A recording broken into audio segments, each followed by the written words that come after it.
Welcome to CTV News Your Canada. It's Wednesday, March 19th. We'll bring you profiles of fascinating Canadians and stories about your community. Thanks for watching. I tell you what, you don't get student loans no more, girls. We're going to pay them off for y'all, all right? An unbelievable moment at a concert in Winnipeg. I woke up this morning and I honestly thought it was a dream. These are the two women in the video, Deandra Crushane and Brianna Knott. They're studying social work at the University of Manitoba, and they also happen to be huge Jelly Roll fans. I love him so much. He's so inspirational. Like, his music is so good, and it speaks to my soul. You ain't nothing but a liar.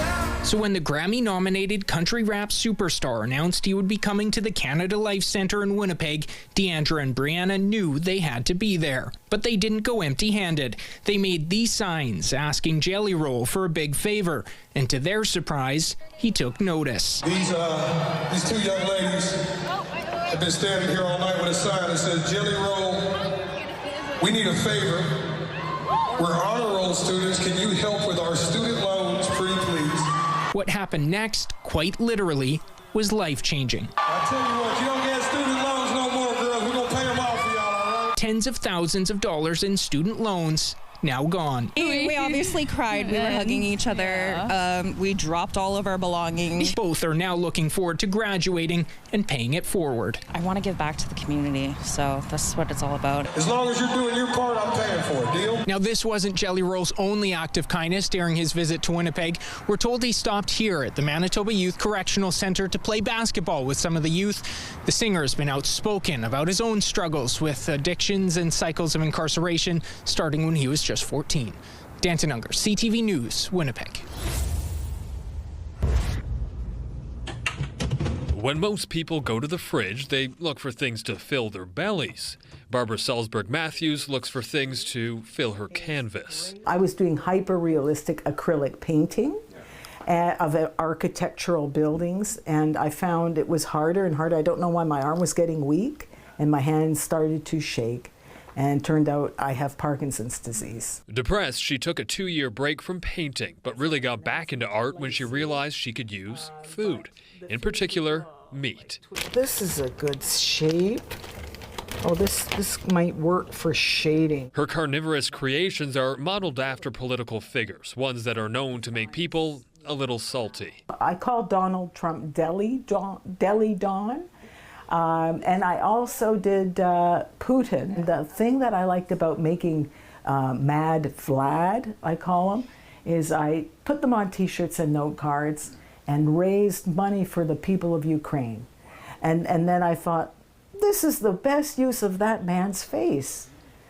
Turn it into helping these people whose country he invaded. And of course, her latest meat masterpiece. So with my source here, I'm making a portrait of this version of Elon Musk. It only took Barbara about an hour to make. Elon's expression is more like this. Then, with a bit of Photoshop, voila, a cut above other portraits of the billionaire businessman. And together, they make the Three Amigos. So I've got Musk, Muscolini, Mad Vlad, and Deli Don. That's great. Was there a name for Doug Ford, or just Meathead? a subtle dig at Ontario's premier, but that's what Barbara says is the point, to address tough political topics like tariffs with a sense of humor. She hopes her latest portrait gets the attention of a member of parliament who has been trying to bring Canadians together during these trade wars. I'm trying to get hold of Charlie Angus, because I want to donate the rights to the Three Amigos so that Charlie can use them as a fundraiser, maybe t-shirts, note cards, raise some money for what he's doing. so you're not eating these masterpieces out? No, I couldn't bring myself to do that. I'd get sick. Yeah, maybe they'd get botulism or something, but my husband once ate some of the leftovers because he couldn't stand to throw out good food. Who did he eat? Let me think. I think it was Donald. It was Deli Don. Yeah. Just the meat. None of it meant to offend. Instead, spark a laugh, or maybe even give people some food for thought. Spencer Turcotte, CTV News, Guelph. Having a Harlem Globetrotter pro basketball player in your school is exciting. Fatima TNT Lister got the students from Westmount Park School running and laughing. Being a part of the team, a team in general, for kids and anybody, people want to feel like they belong to somewhere, right? They want to feel like they want that sense of community and that sense of camaraderie. And I think we all want to find that thing that feels like home to us, that we are comfortable in, we're confident in. She also talked about her struggles to break into basketball and how her tenacity and talent made the difference. She plays basketball, and I love basketball, so I feel like it's inspiring because, like, basketball is my favorite sport, so it's just my dream. It was very exciting and a good opportunity for all of us in the club, and I was really happy. The club is a weekly lunchtime basketball program open to any student who wants to play. We started this club 3 years ago, and I would say each year we're now probably about 50% girls in the club. So the first year we only had a few, and then their friends started joining and their friends started joining. So I think it was great for them to have a positive female role model today. Coach Kay says having Lister visit the school means the kids learn more than a sport. Our resilience, learning about the obstacles she had to face being a woman, trying out for mostly a dominant male team, and knowing that they could persevere and keep going and, just not stop, not give up. Denbrook Reed of the Red Rush basketball program helped organize the event. He says trying different things can lead to discovering your passion. Sports is so important for the development of youth, and it all starts with a spark, right? They have to be exposed to it for them to determine if it's something that they like or they don't like, but if they're not exposed to it, they would never know. It sounds like the spark was felt here today. I met a pro basketball player, and she signed my headband. Whether you're a boy or a girl, you should still be able to play basketball. The Harlem Globetrotters play Place Belle and the Centre Belle 2 evenings in a row right before Easter weekend. Christine Long, CTV News. 5, 6, 7, stand. I'm always up for a challenge, but I'm not about to quit my day job. A few easy steps of Riverdance choreography has me out of breath. Imagine an entire show. Harder than it looks.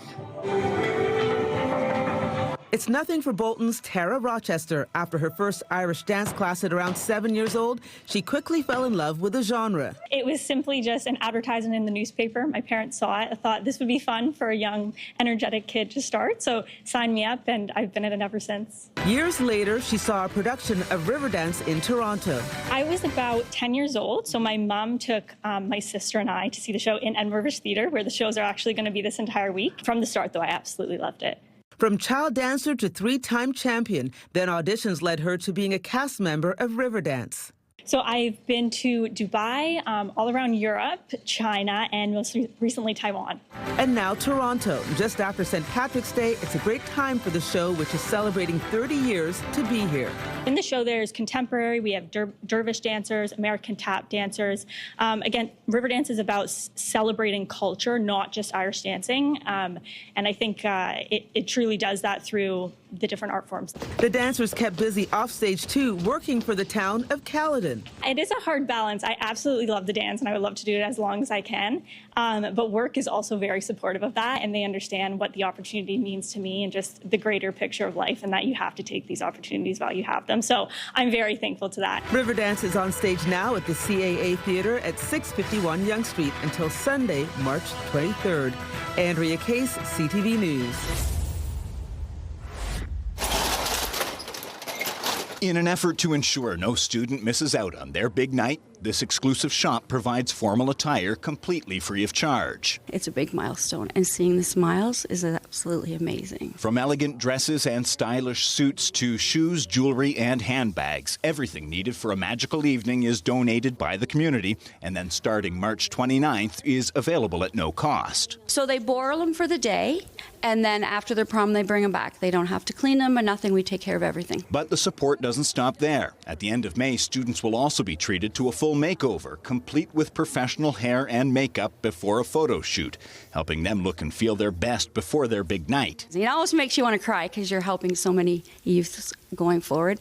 They may not go to prom or graduation if they can't, keep up, I guess we'd say. Fantastic. Organizers say dresses can cost upwards of $700, but for the students, it's more than just a dress or a suit. It's about feeling included, confident, and celebrated. It's fantastic that the community can actually pull together and help out, and the kids can actually do what they need to do. Most girls like blingy, which is nice, and they do have a lot of blingy options, and not just black or white.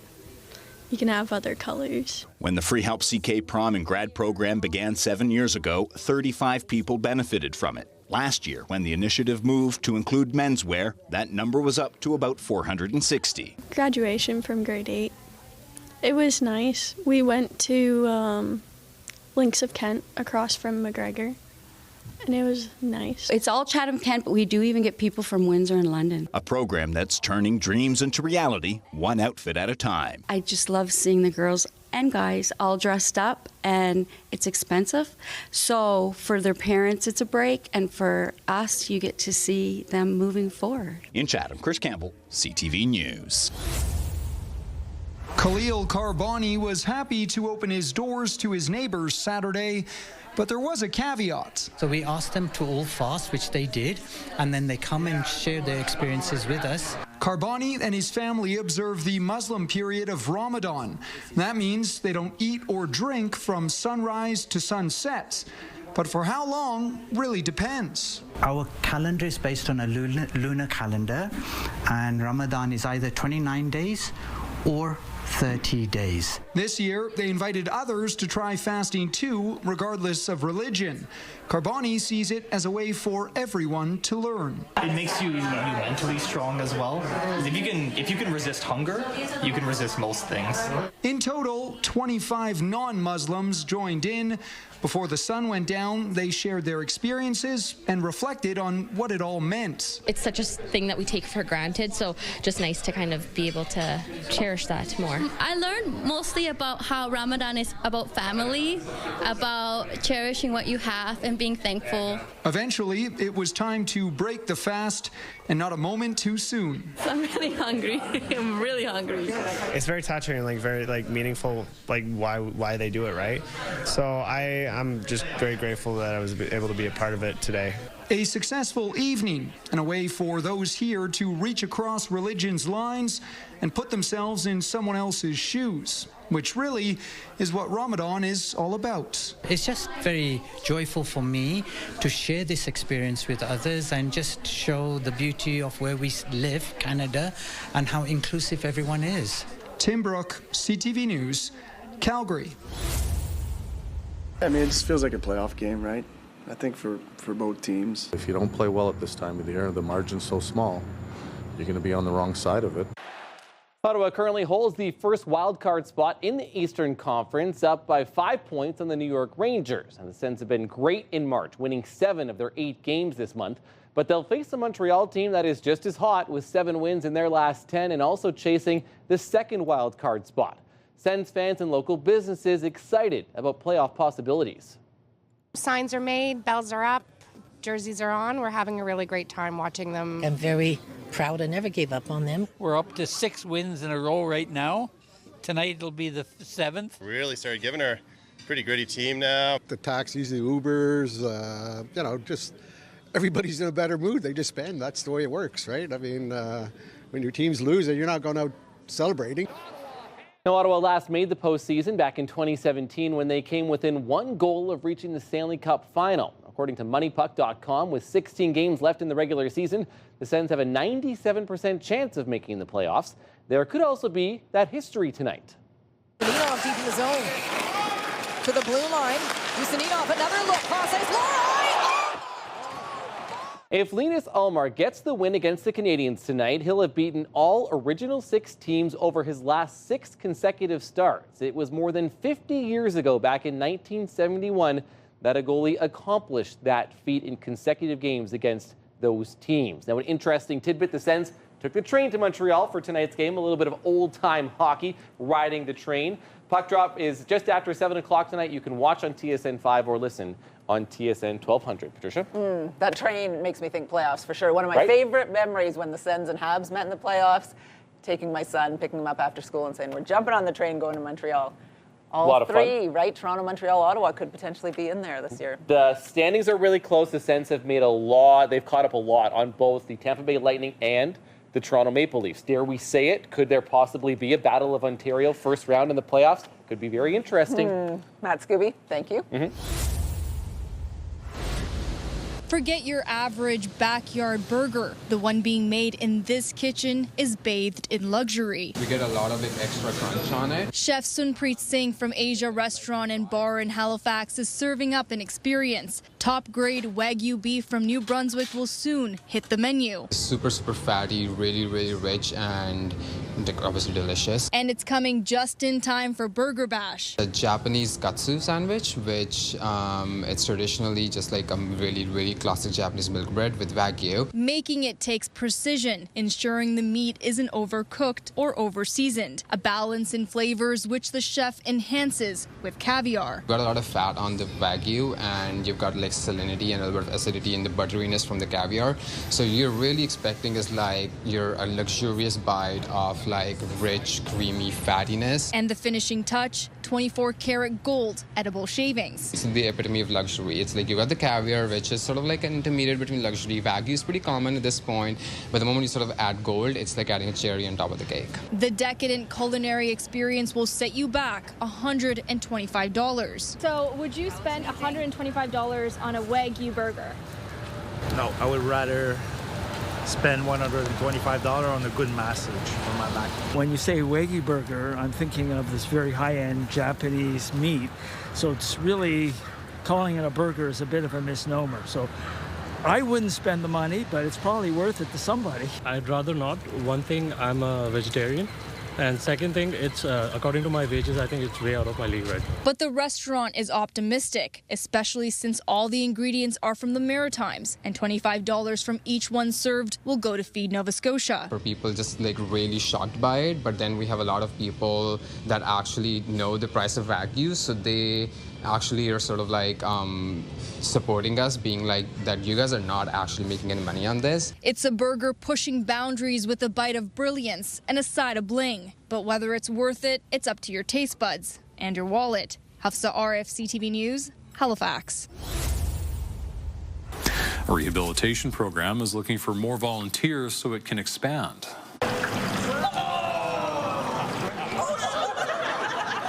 Yeah, I get some physical activity because you can only do so much at home, but here it's a lot easier with aquasizing. The Pool Brats Rehabilitation Program helps brain tumor and stroke patients get their mobility back in a fun and affordable way. The nonprofit has been operating for a year and a half. The founder says demand for the program is growing. Right now we have 8 people in the pool, and that's, hopefully our numbers will grow in time. Our biggest limiting factor right now is volunteers, so we need more hands on deck so that we can help more people. Pool Brats is funded mostly by donations.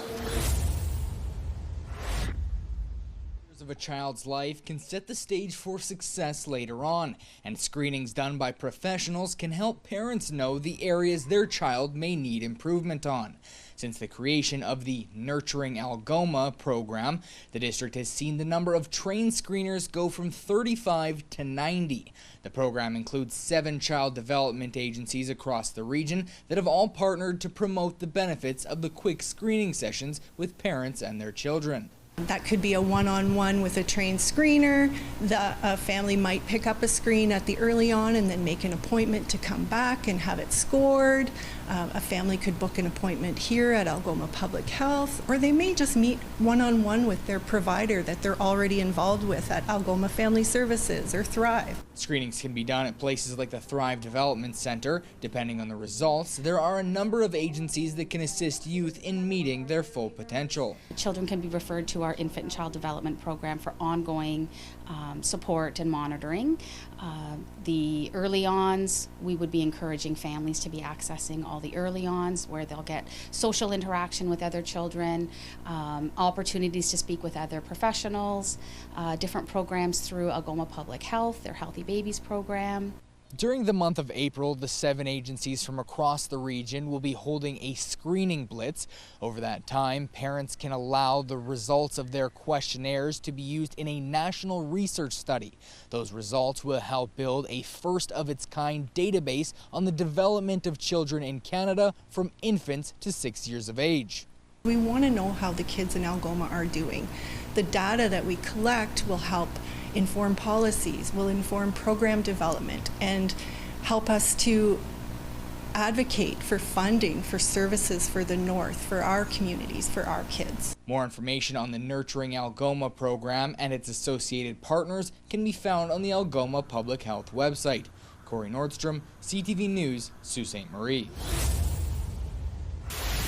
Johnny Cross is an education student from Poundmaker Cree Nation at the University of Saskatchewan. He's one of 49 students being recognized at this year's Indigenous Student Achievement Awards. I decided to become a part of a lot of things on campus when it comes to leadership because honestly the opportunities there are just endless and they just keep coming and coming, and honestly I want to make a foundation for future students to come in and then they can take these opportunities and then they can build upon the foundation that's built already.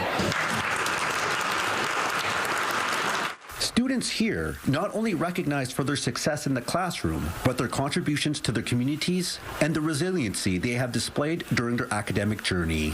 Acknowledgement is a powerful thing. When we acknowledge our Indigenous students' achievements, we empower them to keep doing the hard work, keep doing the amazing work that they're doing through all of the various ways in which they become leaders. Bianca Martel-Allery is a Stein student from Waterhen Lake First Nation. Her advice to other students: make use of the supports available. Yeah, one day at a time, take care of yourself, reach out. There's resources on campus and surrounding resources as well.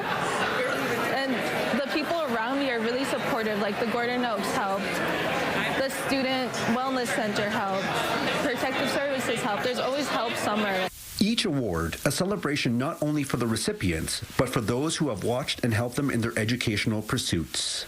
It's so important for Indigenous students to be given these awards. They've earned them. They're amazing human beings, and they've done so much on campus. And for the support of all their families and friends, their faculty, staff, all of them supporting them in their successes.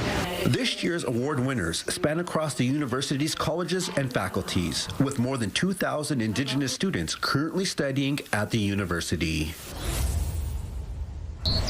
Although he doesn't remember the first day he started sweeping the sidewalk, Theron Phillips does know he's done it almost every day since. Oh, I usually do it once a day if the weather permits. Almost every day for more than a decade. If I have the health to pick it up, why not? More than 3,500 days, cleaning up countless thousands of things. Drug paraphernalia to a lot of people just throw their stuff out of the car. He doesn't have to do it, Theron says, and no one asked him to. If they see that I care, I think it makes them take pride in it also. Kind of old-fashioned, I guess, but that's just the way I feel. When he's not sweeping, the former gallery manager is making big multimedia art from little bits of shape and color. That's all it takes, is everybody doing a little bit, you know. And since he started doing his little bit, Theron says he's seen a lot less litter and a lot more neighbors inspired to volunteer around the building too, which is why he says he'll keep sweeping every day he can. While I was here, I made things a little bit better than they were when I started. That's really what it's all about. And while an artist may use a brush and palette to paint a canvas, Theron is using his brush and dustpan to maintain a frame of sorts. This sidewalk that frames a priceless co-creation of strangers turned neighbors called home. Adam Swatsky, CTV News, Vancouver.